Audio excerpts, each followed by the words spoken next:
அவள் தானே எங்கள் புன்னகை.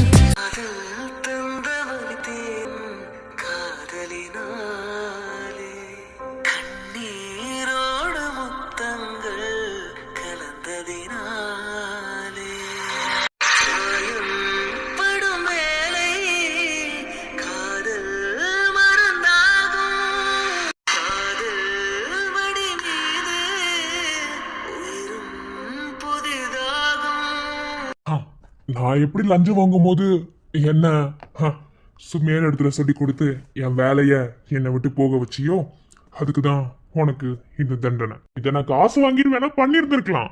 ஆனா இது என்னோட வெறி. நான் எத்தனையோ பேர்கிட்ட லஞ்சம் வாங்கியிருக்கேன். ஆனா நீ ஒருத்தன்ட்ட சொல்லி கொடுத்து நான் அது கேவலமா அவமானப்பட்டு அசிங்கப்பட்டு என் வேலை போச்சுல. சோ அந்த மாதிரி ஒரு அவமானத்தை என்னால தாங்கிக்க முடியல. இனிதான் நான் நிம்மதியா தூங்குவேன். முதல்ல ஒருத்தவங்க கிட்ட மோதிரம் அப்படின்னா இடம் ஏவல் அதெல்லாம் பார்த்து மோதணும். என்ன இப்போ உனக்கு புரிஞ்சிருக்கும்.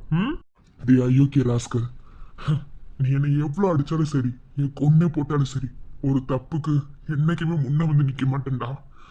என்னைக்குமே நேர்மையா இருக்கணும்னு எங்க அப்பா சொல்லி கொடுத்து வளர்த்திருக்காரு. எங்க அண்ணனுக்கு அப்படிதான் சொல்லி கொடுத்திருக்காரு. என் தம்பிங்களையும் நான் அப்படித்தான் வளர்த்திருக்கேன்.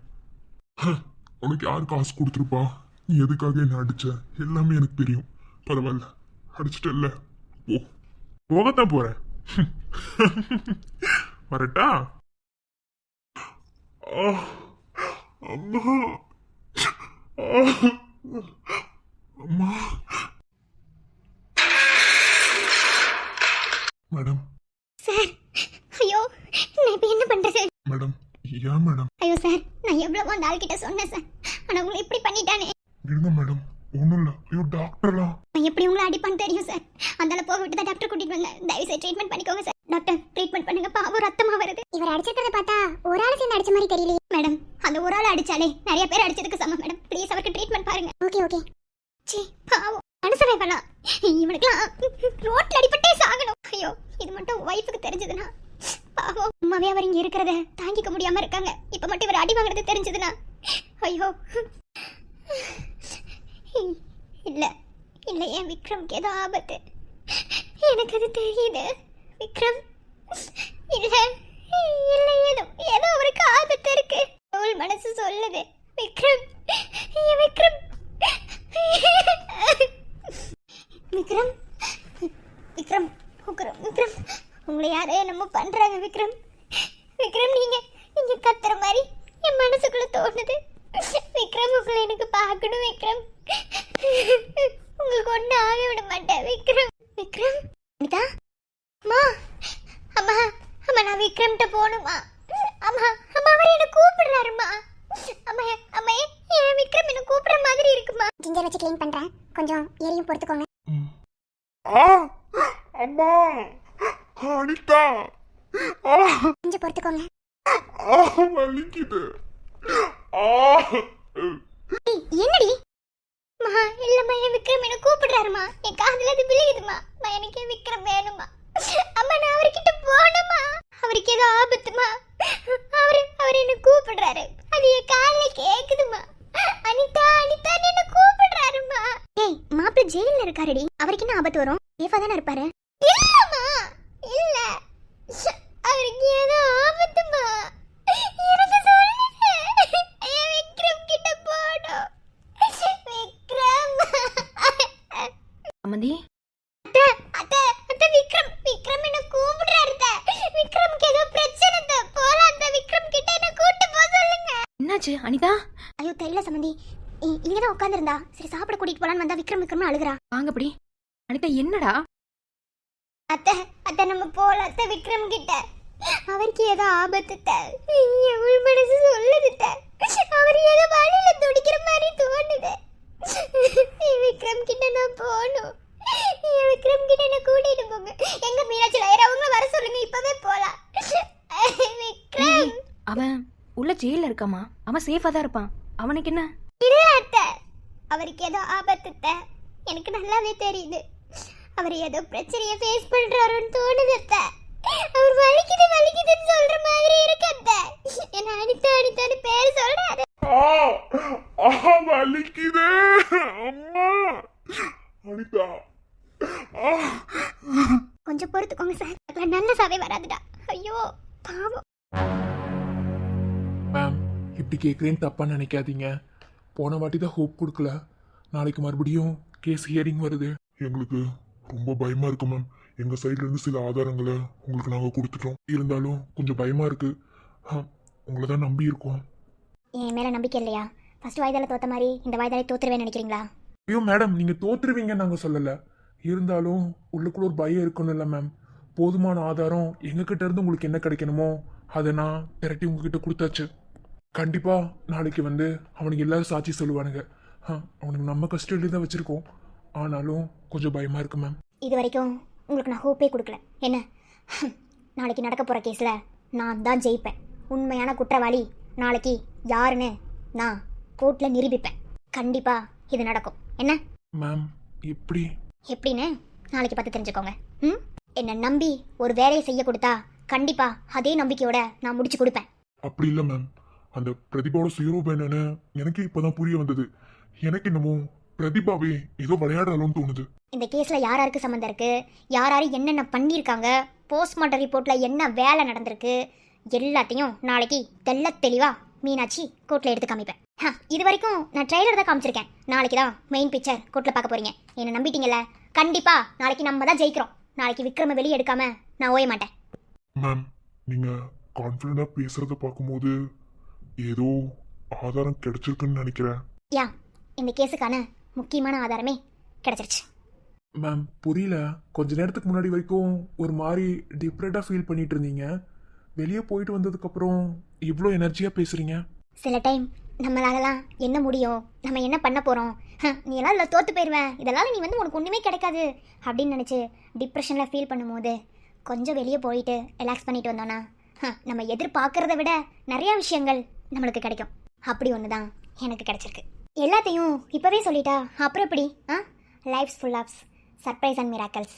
ஸோ நாளைக்கு கோர்ட்டில் சந்திப்போம். ஓகே? அண்ணி, மேடம் அண்ணி. ஆமாம், அனிதா குரல் மாதிரி தான். சரிமா போய் பார்க்கலாம். அனிதா மேடம் வந்துட்டீங்களா? நம்ம நம்ம அங்க ஜெயிலுக்கு போலாம். வாங்க போய் விக்ரம பார்த்துட்டு வந்துடலாம். அவர் என்ன கூப்பிடுறாரு. அண்ணி, அண்ணி. அம்மா, அவன் விக்ரம் என்ன கூப்பிடுறாரு. மாமா, மாமா உங்க தம்பி என்ன கூப்பிட்டாரு. மாமா வாங்க போலாம். ரொம்ப நேரமா இதை தான் சொல்றேன். விக்ரம் இருங்க, விக்ரம் வர. ஐயோ, நீங்க சாப்பிடவே இல்லை 2 நாளா. அந்த டென்ஷன்ல அந்த மாதிரி பேசிட்டு இருக்கீங்க. அதெல்லாம் அவருக்கு ஒண்ணும் இல்ல, அவர் அங்கதான் இருக்காரு. இல்ல மேடம், அவர் என்ன கூப்பிடுறாரு. வலிக்குதுன்னு சொல்ற மாதிரி இருக்கு மேடம். அவர் என்ன கூப்பிட்டாரு மேடம். எனக்கு அது நல்ல காதுல விழுந்துச்சு. மகேஷ், சரண் வாங்க போலாம். உங்க அண்ணனை போய் பார்த்துட்டு வரலாம். அவர் என்ன கூப்பிடுறாரு மேடம். ப்ளீஸ் மேடம், அவர் என்ன பார்க்கணும் மேடம். என்ன கூட்டிட்டு போங்க. Anita please, impossible. அது நடக்கவே நடக்காது. ஏன்னா கோர்ட்ல இருந்து கொடுத்துட்டாங்க. ஜாமீனே கொடுக்கூடாதுன்னு சொன்னதுக்கப்புறம் 2 நாள் அவரை பார்க்கவே முடியாது. என்ன மேடம், நினைச்ச நேரத்துக்கு என் புருஷனை போய் பார்க்க முடியலன்னு சொல்றீங்க. நான் பே பண்ணாம அவருக்கு தண்டனை அனுபவிக்கிறாரு. நீங்க என்ன பார்க்கவே கூடாதுன்னு சொல்றீங்க. என்னால முடியாது. என் விக்ரம் என்ன கூப்பிடுறாரு. இப்ப நீங்க என்ன கூட்டி போறேன்னா இங்க இருந்து குதிச்சிருவேன். ப்ளீஸ். அனிதா, அனிதா ஏமா பொறுமையாரு. இல்ல மாமா, அவர் என்ன கூப்பிடுறாரு மாமா. வலிக்குதுன்னு சொல்றாரு. எனக்கு அது நல்லாவே புரியுது. எனக்கு புரியுது மாமா. எல்லா தப்புமே என் மேலதான். ஐயோ, அவர் இப்படி இருக்கிறதுக்கு நான் தான் காரணம். அவரை விட்டு நான் வந்திருக்க கூடாது. நான் தப்பு பண்ணிட்டேன். எனக்கு அவர் வேணும். ஏதாவது பண்ணுங்க ப்ளீஸ் மேடம். ப்ளீஸ் வாங்க போலாம். நீ பாருங்க அனிதா, போய் பார்த்தா ஏதாவது ப்ராப்ளம் வந்துடும். ஏன்னா நாளைக்கு கேஸ் கோர்ட்டுக்கு வருது. வேணா நான் கால் பண்ணிக்கிறேன், பேசுறீங்களா? பண்ணி கொடுங்க, நான் பேசணும். அவர் குரலை கேட்கணும். ஒரு குரலை கேட்டா போதும். ப்ளீஸ், எனக்கு அவர் வேணும். சரி ஓகே, கால் பண்ணி தரேன். சத்தியமா அண்ணியோட நிலைமையில நாளா இருந்திருந்தேன்னு வச்சுக்கோ, அவ்வளவுதான். இவங்களா இருக்க போய் இவ்வளவு தாங்குறாங்கடா. ஃபீல் பண்ணாத, நம்ம போலாமா? அதை கான்ஃபிடென்ட்டாக சொல்கிறாங்கல்ல. அண்ணி அழுகிறது என்னால பார்க்க முடியல. வா போலாம்.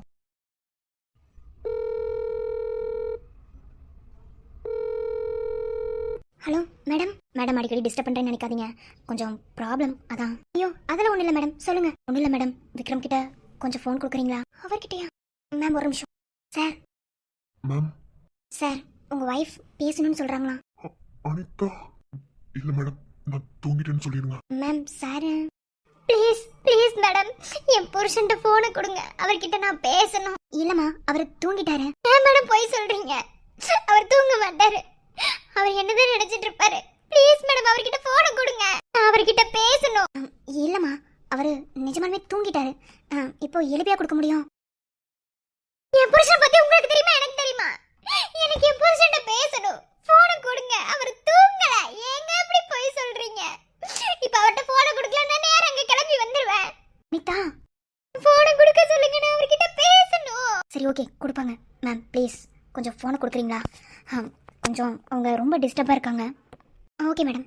சார், உங்ககிட்ட பேசணும்னு ரொம்ப அனுப்பிடிக்கிறாங்க, இல்லைனா இங்கே கிளம்பி வந்துடுவேன்றாங்க. ஐயோ, போனை கொடுங்க. அனிதா,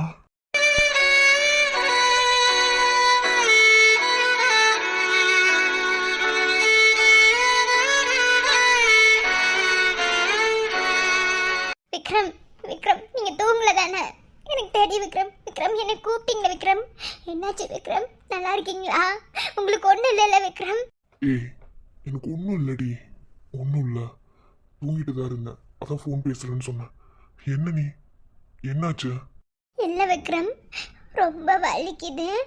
அனிதா அனிதா நீ என்ன கூப்பிட்டீங்கல்ல விக்ரம், அதான் எனக்கு உங்க நினைப்பு விக்ரம். நீங்க ஏதோ வலிக்குது வலிக்குதுன்னு அழுதீங்கல்ல, அதான் விக்ரம். ஒன்றும் பிரச்சனை இல்லைல்ல, நாங்க வரட்டுமா?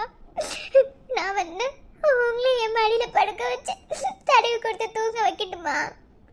ஏதாவது வலிக்குதா விக்ரம்?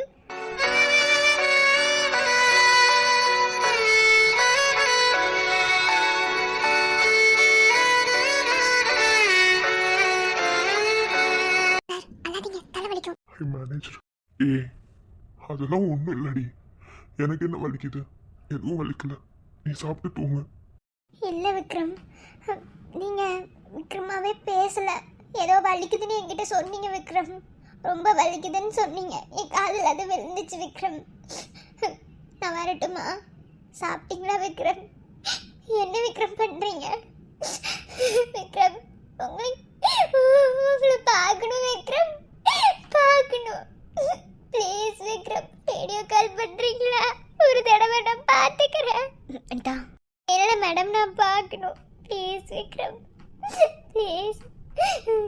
எனக்கு உங்களை பார்க்கணும் விக்ரம். உங்களுக்கு ஏதோ பிரச்சனைன்னு உள் மனசு சொல்லுது. என்கிட்ட மறைக்காதீங்க விக்ரம், ப்ளீஸ். ஏய், ஒன்றும் இல்லடி, எனக்கு என்ன? அதெல்லாம் பார்க்கக்கூடாது. இங்கே பாரு, நான் இன்னும் வேலைக்குள்ள இங்கே வரல, ஜெயிலில் இருக்கேன். சொன்னா கேளு. அவங்க ஃபோன் கொடுத்து பேச வைக்கிறது பெரிய விஷயம். வீடியோ கால்லாம் எனக்கு ஒன்றும் இல்லை, நல்லா தான் இருக்கேன். நான் சாப்பிட்டேன், நீ சாப்பிடு. இப்போ எல்லாத்தையும் கூப்பிட்டு அராஜகம் பண்ணிட்டு இருக்கியா? இல்ல விக்ரம், இல்ல. நீங்க ஏதோ போய் சொல்ற மாதிரி எனக்கு தோணுது. உங்களுக்கு ஏதோ உங்க பிரச்சனை விக்ரம். நீங்க பாருங்க, என்கிட்ட எதையும் மறைக்க முடியாது. எவ்வளவு மனசுக்கு சொல்லு விக்ரம், சொல்லுங்க. அது எப்படி சொல்லும்? என்னதான் உனக்கு பிடிக்காது? நான் பேச வந்தாலே தள்ளி தள்ளி போவியே, அப்புறம் எப்படி? டேய், சொல்லுடா, மனசுக்குள்ள சொல்லுடா. ஒருத்தவங்க அப்படியே இருந்துடுவாங்க எப்போதுமே. ஏன்டா உனக்கு புரிய மாட்டேங்குது? பொறுக்கி சொல்லி தொலைடா. உனக்கு ஏதாவது பிரச்சனையா? சொல்லுடா. என்ன பொண்டாட்டி, மரியாதை இல்லாம பேசுற? அப்படிதான் பேசுவேன். சொல்லுங்க விக்ரம், ஏதாவது இருந்தா சொல்லுங்க, நான் வர்றேன். நீங்க எல்லாமே என்னால இருக்கவே முடியல விக்ரம். நான் வர்றேன் விக்ரம், என்னை வந்து கூட்டிட்டு போங்க. எனக்கு இந்த வாழ்க்கையே வேண்டாம். உங்க கூட செத்து போடு, நானும் செத்து போயிடுறேன் விக்ரம். என்னை கூட்டிட்டு போயிருங்க. இருக்க என்னால முடியல, சத்தியமா போல இருக்கு. ஓடும் மேகங்கள் ஓய்வு கொள்ளலாம், மழையாய் பொழிந்தே தன் வாரம் தீர்க்கலாம். அழுதால் கூட தீரா சுமையே, காதல் தீய கருகும் இமையே. காதல் காதல் காதல் காதல் காதல் இனித்திடும் நரகமா. நிஜமாவே எனக்கு ஒன்றும் இல்லை, நான் வைக்கிறேன். விக்ரம், விக்ரம் வச்சுட்டாரு. நான் தான் சொன்னேன்ல, நீங்க தான் அனிதா தேவையில்லாம பயந்துட்டு இருக்கீங்க. அப்படி இல்லை மேடம், எனக்கு ஏதோ தப்பா பட்டுச்சு, அதனால தான் இப்போ நான் அவர்கிட்ட பேசிட்டேன்ல, இப்போ ஐம் ஓகே. சரி ஓகே, இங்கே பாருங்க, கவலைப்படாதீங்க. நாளைக்கு பொழுது நமக்கானதுன்னு நினச்சிக்கோங்க. என்ன, கண்டிப்பா நாளைக்கு இந்த கேஸ்ல நம்ம தான் ஜெயிக்க போறோம். 2 நாளா சாப்பிடாம இருந்தனால தான் உங்களுக்கு இப்படி தோணி இருக்கு. என்ன, ஸோ முதல்ல சாப்பிடுங்க. நீங்க சாப்பிட்டாதான் அவர் அங்கே நிம்மதியா இருப்பாரு. இல்ல மேடம், அவரை நாளைக்கு வெளியே வர வரைக்கும் நான் சாப்பாடு தண்ணி எதுவுமே குடிக்க மாட்டேன். அவரை நான் பார்க்கணும் நாளைக்கு. அனிதா, இப்படியே இருந்தா உன் உடம்பு என்னத்துக்கும் ஆகுறது? இல்ல மாமா, நீங்களாம் யார் என்ன சொன்னாலும் சரி, நான் எதையுமே கேட்க மாட்டேன். நாளைக்கு அவரை நான் பார்க்கணும். அனிதா ப்ளீஸ், இது வரைக்கும் உங்களுக்கு நான் ஹோப் கொடுக்கவே இல்லை. ஆனால் இப்போ சத்தியமான வார்த்தையா உங்களுக்கு நான் ஹோப் கொடுக்குறேன். நாளைக்கு கண்டிப்பா நான் தான் இந்த கேஸில் வின் பண்ணுவேன். தயவு செஞ்சு பயப்படாம எதையும் பற்றி நினைக்காம சாப்பிட்டுட்டு தூங்குங்க ப்ளீஸ் அனிதா. இல்லை மேடம், என்ன சொன்னாலும் சரி, நான் அவரை பார்க்கணும், அவ்வளோதான். ப்ளீஸ் என்ன டிஸ்டர்ப் பண்ணாதீங்க. சரி ஓகே, ஒரு கிளாஸ் பாலாவது குடிங்க. 2 நாளாக சாப்பிடாம இருக்கீங்க. இல்லை வேணாம் வேணாம் வேணாம், என்னை விட்டுருங்க. சார், ஒரு இன்ஜெக்ஷன் போட்டிருக்கேன். ஸோ இப்போதைக்கு உங்களுக்கு வலி எதுவும் தெரியாது. நான் டேப்லெட் எழுதி கொடுத்துருக்கேன் மேம். அதை மட்டும் வாங்கி கொடுத்தீங்கன்னா அவருக்கு பெயின் இல்லாமல் இருக்கும். அப்புறம் அந்த கை காலுக்குலாம் இது போகிறதுக்கு, தழும்பு போகிறதுக்கு ஒரு ஆயில்மெண்ட் எழுதி கொடுத்துருக்கேன். அதையும் வாங்கி கொடுத்தீங்கன்னா அதெல்லாம் சரியாயிடும். ஓகே டாக்டர், நான் பார்த்துக்கிறேன். ஓகே சார், டேக் கேர், நான் வரேன். Okay doctor. அது எப்படி சார் உங்கள் ஒய்ஃபு இவ்வளோ கரெக்டாக கண்டுபிடிக்கிறாங்க? என் மேல அதிகமான காதல் மேடம், அதான். ஏன் சார் உண்மை சொல்லலை நீங்கள்? மேடம், என்னை யாரோ அடிச்சிருக்காங்க. நான் வலிக்குதுன்னு சொன்ன ஒரு காரணத்துக்காக அவளுக்கு அங்கே அதை உணர்ந்தே எனக்கு ஃபோன் பண்ணி பேசுறா. நிஜமாவே என்னை ஒருத்தவங்க அடிச்சிருக்காங்கன்னு சொன்னா அவளால் அதை தாங்கிக்க முடியாதுல்ல. அதனால தான் எதுவுமே பேசல, போய் சொல்லிட்டேன். இப்போ நீங்கள் போய் சொன்னாலும் நாளைக்கு கோர்ட்டுக்கு வரும்போது கண்டிப்பாக தெரிஞ்சிடும்ல சார். அதை எப்படி சமாளிக்கணும்னு எனக்கு தெரியும் மேடம், நான் பார்த்துக்கிறேன். நிஜமாவே உங்கள் ஒய்ஃப் ஆகட்டும் நீங்களாகட்டும் ரொம்ப கொடுத்து வச்ச கப்பிள்ஸ்னு கூட சொல்லுவேன். நீங்கள் கவலைப்படாதீங்க சார், இது எல்லாத்துக்கும் கண்டிப்பாக அந்த போலீஸ்காரன் பதில் சொல்லணும். பரவாயில்ல மேடம், இருக்கட்டும் விடுங்க. சரி சார், நான் உங்களுக்கு டேப்லெட் வாங்கிட்டு வரேன். நீங்கள் சாப்பிட்டுட்டு போட்டுட்டு தூங்குங்க என்ன. Okay madam.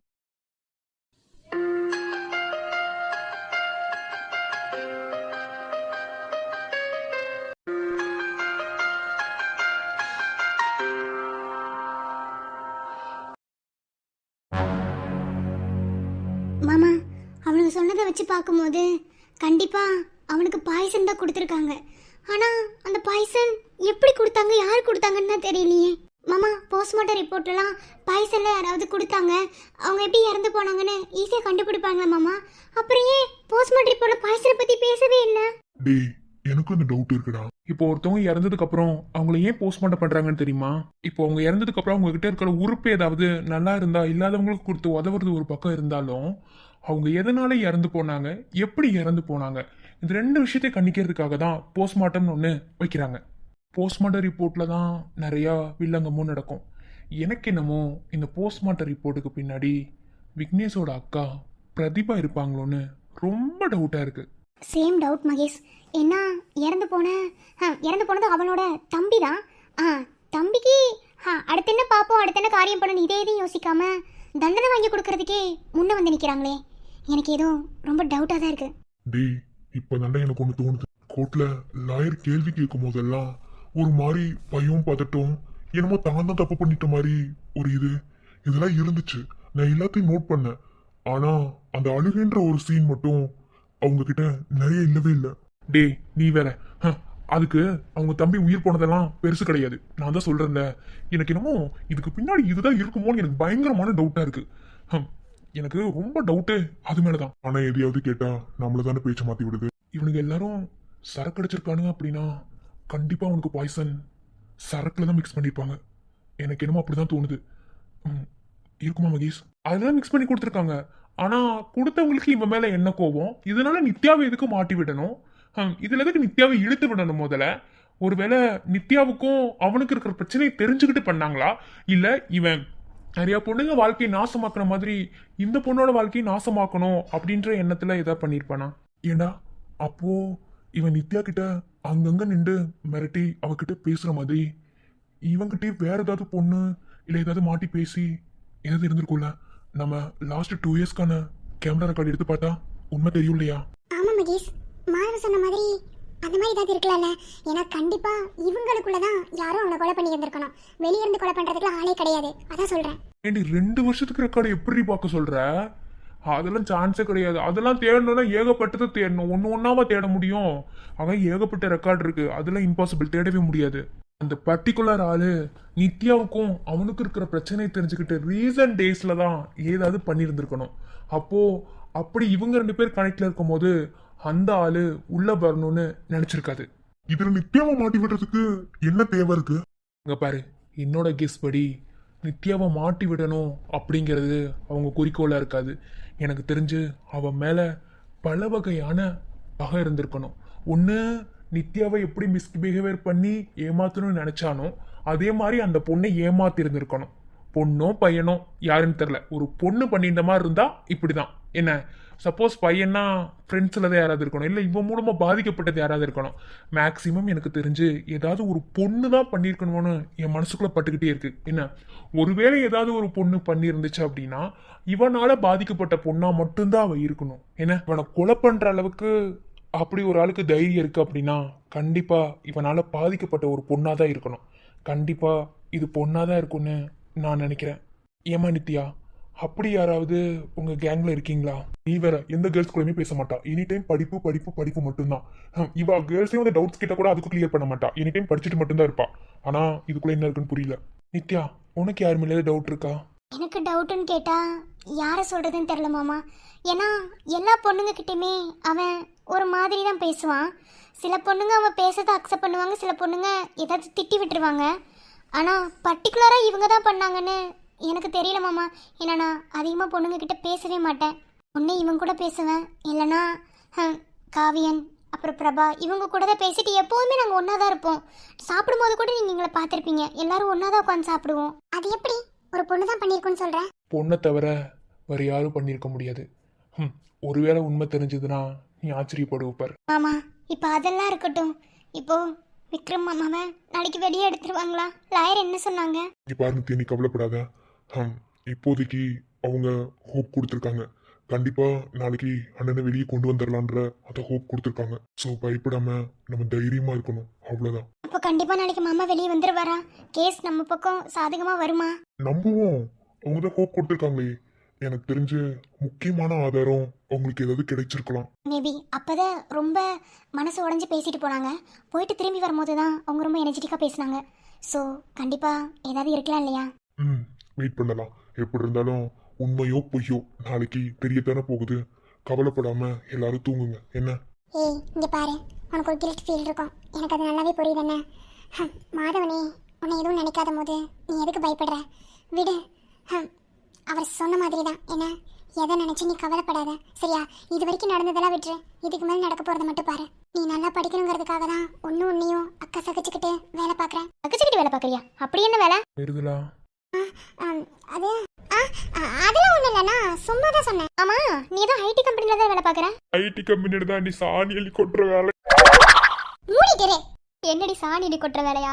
ஏன் மேட்ரிமோனியில் அந்த வேலை இல்லைன்னு சொல்லி சாணிடி கொட்டிட்டு இருக்கியா? ஏன்டா உன்னால சும்மா இருக்க முடியலையா? இல்லடா, சும்மா காலாய்க்கலாம் தான். சரி தூங்கலாம் வாங்க. என்னம்மா தூக்கம் வருதா? அப்புறம் என்ன? ஒன்றும் இல்லை, தூக்கம் வந்தா தூங்குடி. சும்மா ஒன்றும் இல்லை. சரி சரி தூங்கலாம் வாங்க.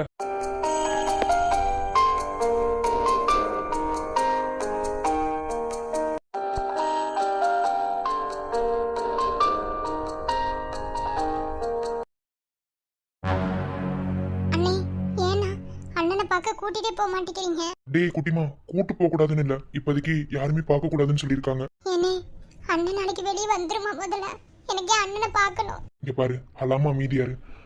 மீனாட்சி லாயர் கண்டிப்பா நாளைக்கு வெளியே கொண்டு வந்துடலான்னு சொல்லியிருக்காங்க. தப்பே பண்ணாம எதுக்கு நீ அண்ணன் தண்டனை அனுபவிக்கணும்? தப்பு பண்ணலன்னு உனக்கு தெரியும், எனக்கு தெரியும். ஆனா சட்டத்துக்கு ஆதாரபூர்வமா நிரூபிச்சா மட்டும்தான் வெளியே வர முடியும். என்னன்னே சட்டம்? எனக்கு ஒன்றுமே பிடிக்கல. எனக்கு அண்ணனை பார்க்கணும். இங்கே பாரு, நீ இப்படி அழுவேன், இப்படி ஓயாம கேள்வி கேட்பேன் தான் நான் இங்கே கூட்டிட்டு வராமலே இருந்தேன். தயவு செஞ்சு அழாம அமைதியாரு. இப்பதான் உனக்கு குழந்தை பிறந்திருக்கு. போங்க அண்ணி. நான் இருந்த வரைக்கும் என் அண்ணனை எவ்வளவு பத்திரமா பார்த்துக்கிட்ட தெரியுமா? ஆனா இப்ப பாருங்க. அல்லாத ஹரி, பார்த்துக்கலாம். அப்போ நாளைக்கு கண்டிப்பா விக்ரம் வெளியே வந்துருவாரா? அப்படிதான் சொல்லியிருக்காங்க. எனக்கு என்னமோ பிரதிபா மேல ரொம்ப டவுட்டா இருக்கு. அதுதான் இவ்வளவு நாள் என் கூட பழகும் போது அவளுக்கு ஒரு தம்பி இருக்குன்னு கூட எனக்கு சொல்லல. இப்பதான் சொன்னான். ஆனா அதுக்குள்ள இப்படி நடந்திருக்கிறதெல்லாம். இங்க பாருங்க, அவளே ஒரு ஃப்ராடு. என்ன அவளை நம்பிக்கிட்டு நீங்க இருக்கீங்க. இதுக்கு மேல நான் என்ன சொல்ல? அண்ணே, எனக்கு அண்ணனை பார்க்கணுனே. நாளைக்கு கூட்டுக்கு வருவாங்க, அப்ப பாத்துக்கலாம். நீயும் வா. அண்ணன் சாப்பிட்டுச்சா இல்லையான்னு தெரியல. எங்க அண்ணி சாப்பிட மாட்டாங்க. அங்க அண்ணன் சாப்பிட்டுச்சா? எப்படி இருக்காங்க? ஒண்ணுமே புரியல. எனக்கு அண்ணனை பார்க்கணும். அண்ணன் தோல் மேல சாயணும் போல இருக்கு. நீ வா. அத ஒண்ணையும் பார்த்து செஞ்சுச்சு. இப்போ அதுக்கு ஒண்ணுதான் என்னால ஒண்ணுமே பண்ண முடியாம தன்னந்தனியா நிக்கிறேன். ஹரி, அழாத ஹரி. இல்ல அண்ணி, எனக்கு என் மனசே கேட்கல. அண்ணனை பார்க்கணும். அழாத, நாளைக்கு பாத்துக்கலாம். என்ன, நீ எப்படி இங்க நினைச்சிட்டு இருக்கியோ அதே மாதிரிதான் அவரும் அங்க நினைப்பாரு. என்ன, யாரையும் அவர் நினைக்காமலாம் இருக்க மாட்டாரு. அழாத. அழாதடா குட்டிமா, அண்ணன் இருக்கேன். சிறகில் என்னை மூடி அருமை மகள் போல் வளர்த்த கதை சொல்லவா, கனவில் நினையாத காலம் இடை வந்து பிரித்த கதை சொல்லவா, கண்ணில் மணி போல மணியின் நிழல் போல் கலந்து பிறந்தோமடா, இந்த மண்ணும் கடல் வானும் மறைந்து முடிந்தார், இந்த மண்ணும் கடல் வானும் மறைந்து முடிந்தார், மறக்க முடியாதடா உறவை பிரிக்க முடியாதடா. என்ன மீனாட்சி, கொஞ்ச நேரம் வரைக்கும் நம்பிக்கையே இல்ல, இந்த கேஸ்ல தோத்துருவணும்னு பயமா இருக்குன்னு சொன்னேன். ஆனா இப்போ எல்லாத்துக்கும் அவ்வளவு ஹோப் கொடுத்து வச்சிருக்க. சரவணா, நானும் அப்படிதான் நினைச்சேன். ஆனா நாளைக்கு நடக்கிற சீனை மட்டும் பாரு. முன்னாடி நீ சொல்றது பார்த்தா எல்லாத்தையும் கரெக்டா பிளான் பண்ணி வச்சிருப்போலையே. ஏன் புருஷர், மீனாட்சி பத்தி உங்களுக்கு தெரியாது? தெரியும்படி, ஆனா நீ இவ்வளவு கான்பிடண்டா பேசுறேன்னா இதுக்கு பின்னாடி வேற ஏதாவது இருக்கா என்ன? என் புருஷர், நான் எல்லா விஷயத்தையும் எல்லா நேரத்தையும் சொல்ல மாட்டேன். ஓகே, செயலை செஞ்சதுக்கு அப்புறம் தான் உங்க பொண்டாட்டி மீனாட்சி யாருன்னு தெரியும். சரிங்களா புருஷர்? அப்போ நாளைக்கு என் பொண்டாட்டி ஒரு சதுரங்க விளையாட்டா ஆட போறா. அந்த அளவுக்குலாம் நமக்கு ஒன்றும் சீன் தேவையில்ல. ஆனா இந்த கேஸ்ல யார் யாரு சம்மந்தப்பட்டிருக்காங்களோ, யார் யாரு என்னென்ன பண்ணியிருக்காங்களோ எல்லாத்துக்கும் நாளைக்கு ஒரு பதில் கொடுக்க போறேன். ஸோ நாளைக்கே என்ன நடக்குது மட்டும் பொறுத்திருந்து பாருங்க. என் பொண்டாட்டி கையில ஒரு கேஸ் வந்து அது ஜெயிக்காம இருந்துட்டா இந்த உலகம் அழிஞ்சு போயிடாதோ. மூக்கு பொடப்பா இருந்தா இப்படித்தான் பேச தோணுமா புருஷர்? எனக்கு எங்கடி மூக்கு பொடப்பா இருக்கு, உனக்கு மூக்கு இலவதியா? மூக்கு என்ன வாங்கி ஒட்ட வைக்க போயா? அடிச்சுன்னு வச்சுக்க குண்டாமட தெரிச்சு போயிருமடி. மீனாட்சி, இந்த மாதிரிலாம் நீ பேசுற ரொம்ப நாளாச்சு. புருஷர், இது நம்ம கதையே கிடையாது. ஓகேவா? இங்க நமக்கு உதவி, இவங்களுக்கு நம்ம உதவி பண்ண தான் வந்திருக்கோம். ஓகேவா? நம்மளோட கதையில மதுரை ஸ்லாங்ல பெண்ணின் மடை தொட்டு ஒரு கதை அட்மின் போட்டுட்டு இருக்காங்க. அந்த கதையில நீ வந்து லட்சரராகவும் நான் வந்து நான் ஒரு லட்சரர் தான். சரியா? நம்ம ரெண்டு பேரும் அந்த வேலை தான் பார்த்துட்டு இருக்கோம். அதுவும் இப்போ நான் வந்து ஆம்பளை பசங்களை வெறுக்கிற ஒரு கேட்டகரியிலையும் நீ வந்து பொம்பளை பிள்ளைங்க வெறுக்கிற ஒரு கேட்டகரியில ரெண்டு பேரும் நடிச்சிட்டு இருக்கோம். தேவையில்லாம் இங்க வந்து ஏதாவது பேசிட்டு வச்சு அடிச்சு மூஞ்சில குழப்பி விட்டுருவேன். மீனாட்சி, நம்ம வீட்டுக்கு அந்த கதையில கல்யாணம் நடந்ததுக்கு அப்புறம் நீ காதலிப்பியா? அறுபாதி பண்ணிடுவேன்.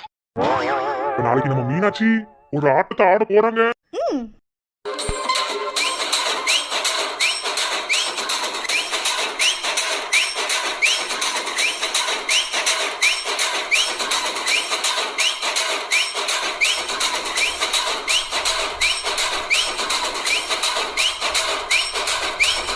ஹாய் ஃப்ரெண்ட்ஸ், எப்படி இருக்கீங்க? எல்லாரும் ரொம்ப நல்லா இருப்பீங்கன்னு தெரியும். நாங்க தான் உங்க சரவணன் மீனாட்சி, மத்தவங்க கொஞ்சம் பிஸியா இருப்பாங்க. சோ நாங்க 2 பேர் பேசுறோம். ஓகே ஓகே ஃப்ரெண்ட்ஸ், அட்மின் வந்து இந்த கிரைம் ஸ்டோரி ஸ்டார்ட் பண்ணதுல இருந்தே நிறைய ஸ்ட்ரகிள்ஸ் கூட சொல்லலாம். ஒரு சிலர் ஸ்டோரி பிடிக்கல, ஒரு சிலர் வந்துட்டு பயமா இருக்கு அப்படி இப்படின்னு ஏகப்பட்ட கமெண்ட்ஸ் எல்லாத்தையும் கடந்து இப்போ நம்ம ஒரு வழியா எண்டுக்கு வந்துட்டோம். அதாவது நாளைக்கு வந்து கிரைம் ஸ்டோரியோட எண்டு. ஸோ இது வரைக்கும் நீங்க எந்த அளவுக்கு எங்களுக்கு ஆதரவு கொடுத்துட்டு வந்தீங்களோ அதே மாதிரி நெக்ஸ்ட்டுக்கு நீங்க ஆதரவு கொடுக்கணும். எனக்காக இவ்வளோ தூரம் இந்த ஸ்டோரியை பொறுமையா பார்த்துட்டு வந்ததுக்கு உங்களுக்கு ரொம்ப ரொம்ப ரொம்ப தேங்க்ஸ். ஸோ எல்லாத்துக்கும் ரொம்ப தேங்க்ஸ். நிறைய பேர்கிட்ட கேட்டிருந்து யாரும் கொலை பண்ணிருப்பாங்கன்னு யாருமே சொல்லல. ஸோ நாளைக்கு எல்லாத்துக்கும் ஒரு பெரிய ட்விஸ்ட் தான் யார் கொலை பண்ணிருப்பாங்கன்னு நாளைக்கு வந்து நம்ம வீடியோல பார்த்துடலாம். ஏற்கனவே சொன்ன மாதிரி தான் அட்மின் நாளைக்கு டைமிங் ஜாஸ்தியாவே போடுவாங்க. வீட்டில் கொஞ்சம் ரிலேட்டிவ்ஸ்லாம் வந்திருக்காங்க. பூரா குட்டி குட்டி பிள்ளைங்களா இருக்கிறதுனால கொஞ்சம் சேட்டை பண்ணிக்கிட்டு இருக்குதுங்க. அதனால வீடியோ எடுக்க முடியல. வீடியோ எடுக்கும்போது என் பக்கத்துலேயே வந்து உட்காந்துக்கிறதுங்க. வாய்ஸ் கொடுக்க முடியல, ரொம்ப கஷ்டப்பட்டு தான் கொடுத்துட்டு இருக்கேன். 2 பேர் பேசுவாங்க, 2 பேர் தான் வீடியோ எடுக்க விடாம பண்ணுது. ஹாய் ஃப்ரெண்ட்ஸ், எல்லாரும் எப்படி இருக்கீங்க? நல்லா இருக்கீங்களா? என் பேர் மித்ரா. ஹாய் ஃப்ரெண்ட்ஸ், எல்லாரும் நல்லா இருக்கீங்களா? என் பேர் பவித்ரா. இவங்க 2 பேர் தான் என்னை வீடியோ எடுக்காம 2 பேர் பக்கத்தில் உட்காந்துக்கிட்டு என்னை ரொம்ப பாடாப்படுத்துறாங்க. ஸோ வந்து வீடியோ எப்படி இருந்தாலும் அட்ஜஸ்ட் பண்ணிக்கோங்க. ஆக்சுவலாக வந்து எனக்கு கூட முடியலனால தான் நான் வந்து வீடியோ போட முடியாதுன்னு சொன்னேன். நேற்று வந்து ஃபுட் பாய்சன் ஆயிடுச்சு. ஸோ என்னால் ஒன்றுமே பண்ண முடியல. இன்னைக்கு தான் நான் கஷ்டப்பட்டு எடுத்த ரிலேட்டிவ்ஸ்லேயே வந்து. ஸோ வந்து எல்லாரும் சப்போர்ட் பண்ணுங்க. நாளைக்கு எல்லாரும் கண்டிப்பா எபிசோட் மிஸ் பண்ணக்கூடாதுன்னு சொல்றேன். ஏன்னா உண்மையான கொலை, அதாவது இந்த விக்னேஸ் கொலை பண்ணது யாருன்னு நாளைக்கு தான் வந்து கொண்டு வர போறோம். நாளைக்கு தான் ஒரு அவேர்னஸை கொடுக்க போறேன். ஸோ நாளைக்கு எல்லாரும் வந்துடணும். ஓகேவா ஃப்ரெண்ட்ஸ்? பாய். அப்புறம் சார் சொல்லியிருந்தீங்க இன்னும் கூட நீங்கள் எபிசோட் கண்டினியூ பண்ணுங்க அப்படின்னு சொல்லிட்டு கிரைம் ஸ்டோரி அவங்களுக்காக சொல்கிறேன். வியூஸ்க்காக மட்டும் நான் கிரைம் ஸ்டோரி வந்து நிறுத்தலை. சிலர் வந்து பயப்படுறீங்க இல்லை, ஓகே. இருந்தாலும் வந்து கிரைம் ஸ்டோரிங்கிறது ஒரு அப்போதைக்கு நம்ம உருவாக்குற ஒரு ஸ்டோரி. ஆனால் அதுக்கப்புறம் வந்து நம்ம பண்ணுறது வந்து வேற மாதிரி இருக்கும். எபிசோட் 200க்கு அப்புறம் வந்து கதை ஸ்டாப் பண்ணிடலாமான்னு கேட்டால் யாருமே ஸ்டாப் பண்ண வேணாம்னு சொல்லிட்டீங்க. ஸோ கண்டிப்பாக ஸ்டாப் பண்ண மாட்டேன். எபிசோட் 200க்கு அப்புறம் கதை தீம் வந்து கொஞ்சம் டிஃப்ரெண்டாக இருக்கும். ஸோ வெயிட் பண்ணி பாருங்க, அதுவும் உங்களுக்கு பிடிக்கும். ஆரம்பத்தில் கொஞ்சம் கஷ்டமாக இருந்தாலும் போக போக கண்டிப்பாக உங்களுக்கு பிடிக்கும். நீங்கள் யாரெல்லாம் எப்படி எப்படிலாம் இருக்கணும்னு ஆசைப்பட்டீங்களோ எல்லாமே சூப்பர் அட்மின் கொண்டு வருவாங்க. ஸோ கண்டிப்பாக எல்லாருமே சப்போர்ட் பண்ணணும்னு கேட்டுக்கிறோம். இது வரைக்கும் பிஎம்டி போடாம இருந்துட்டேன். பிஎம்டி வந்து திங்கக்கிழமை அன்னைக்கு வரும். திங்கக்கிழமையில இருந்து ஒரு நாள் விட்டு ஒரு நாள் கண்டிப்பா 2 வீடியோவும் போடுறேன். எனக்காக பிஎம்டிக்காக காத்துட்டு இருந்த மக்களுக்காக ரொம்ப ரொம்ப தேங்க்ஸ். பிஎம்டி ஏன் நீங்க வந்து ரெகுலேட்டி போட மாட்டீங்க அப்படின்னு நிறைய பேர் கேட்டிருந்தீங்க. ஒன்னுல வியூஸ் தான் ப்ராப்ளம். அந்த சேனல் கொண்டு வந்தேன். இதுக்கு யார் சப்போர்ட் பண்ற மாதிரி எனக்கு தெரியல. அதனால வந்து சோ எனக்காக வந்து யாரும் இது பண்ணிக்காதீங்க. இனி முடிஞ்ச அளவுக்கு நான் டெய்லி போட ட்ரை பண்றேன். டெய்லி போட முடியாது, ஒரு நாள் விட்டு ஒரு நாள் தான் போட முடியும். ஏன்னா ஒரு சேனல்ல தான் நம்ம வீடியோஸ் போட்டுட்டு இருக்கோம். சோ அதையும் அட்ஜஸ்ட் பண்ணிக்கோங்க. Okay friends, thank you, bye. Bye friends.